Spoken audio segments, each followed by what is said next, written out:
ever been like penetrated really deeply and experienced like sensations that you talk about for years later? No? Okay. Well, so I have. Um, so one time when I was in college, my roommate, Candy, picture like a striking 6-foot redhead. We were on our way to the bar, which is sort of like, saying we're going to eat dinner. We were on our way to the bar and she said, let's make a quick detour and stop by Carrie's house and see if she'll go with us. And I'm like, yeah, sure, sweet. Let's bring Carrie. So we go to Midtown to her house and we're on the front porch and we're knocking on the door and it's dark and I'm like, oh my God, answer the door. And there's like a porch light with lots of moths flaming like all around it. And I think that whenever you have blonde hair and it reflects light, they're just like, another porch light. And so they all just like came at me and they were kind of hitting me in the head. And I'm like, stop. And then all of a sudden, there was a moth like in my ear and I felt it go inside. And it's kind of the same sort of feeling when you're having like grown up adult sexy time and everything's crazy and wild. And then all of a sudden you're like, no, wrong hole. And they're like, oh, I can't stop. And then you're like, I guess I'll just go with it. And then it's just a different night than you thought you were going to have. But so, so Carrie's mom answers the door and we go inside and I'm like, oh my God, there's a moth in my ear. And they're like, oh. And they're like, oh my God, let's go to the emergency room. I was like, are you fucking kidding? Because Terminex and $40 can get that shit out. I'm not spending $1,000 at a hospital because that's crazy. Plus, I had just gone through a really promising interview with the Peace Corps. And I was like, I'm going to be working in Africa. And if I can't, like, ovary up and handle um, like a moth in my ear in Oklahoma, then how am I going to handle all the parasites I expect to be infested with when I'm in Africa? So I was like, I can't do it. I can't go. So then, like, the whole being in there thing was, not incredibly desirable, but things got worse because the moth wanted to get out and it started fluttering against my eardrum. So if you've never experienced like that, let me sum it up for you because what happens, it's sort of like when you're the passenger on a semi on the interstate and you're hanging your head out of the window driving 100 miles an hour, like in your head. So every time that happened, I went into a mini epileptic session, like, "Ugh."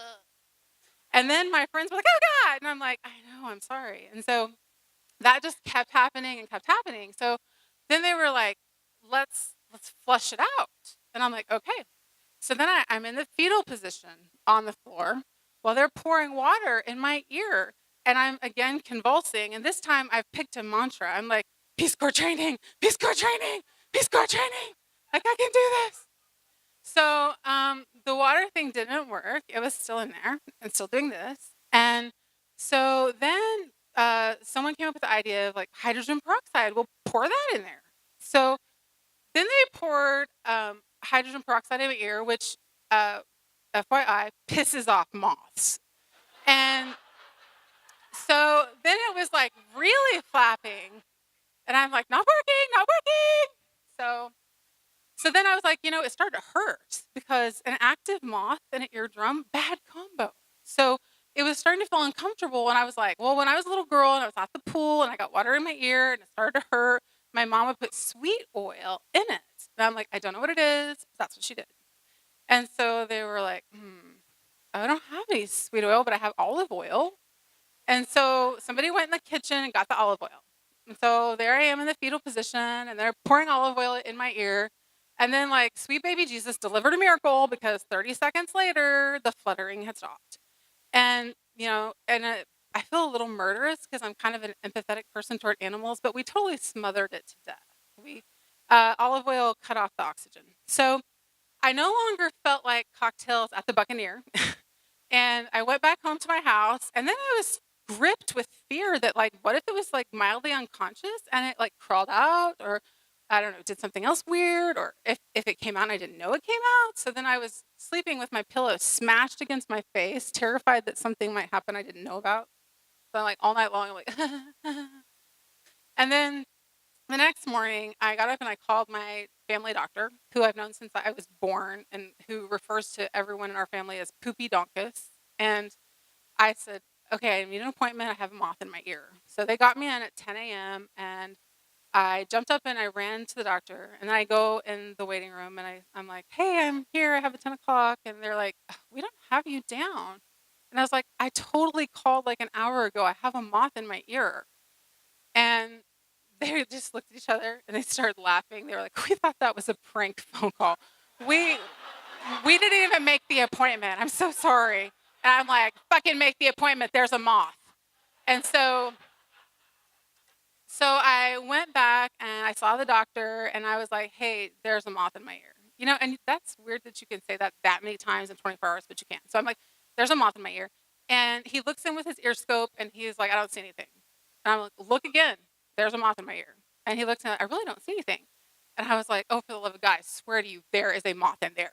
So he's like, okay. And he takes this massive syringe, does not warn me that it's full of scalding hot water, shoots it into my eardrum while I hold a little kidney bowl, once again leaving me going, ah, because I did not know that was going to hurt. I've never had moth extraction. And so, and then miracle again, there in the bowl is a moth. And he was like, well, I'll be. I'm like, yeah, damn straight. There was a moth in there. So then it actually opened its wings as it was in the bowl. It was over an inch and a quarter long, maybe an inch and a half. It was not like a tiny baby moth. It was like mama moth looking for a home. And so anyway, I carried it around for 3 days until the fan at work blew it away into little pieces and people judged me for it. But I was like, look what was in my ear. So that is a story of how a simple detour led me to a violent penetration by a flying insect. Watch yourself on porches, people, like this. Thank you.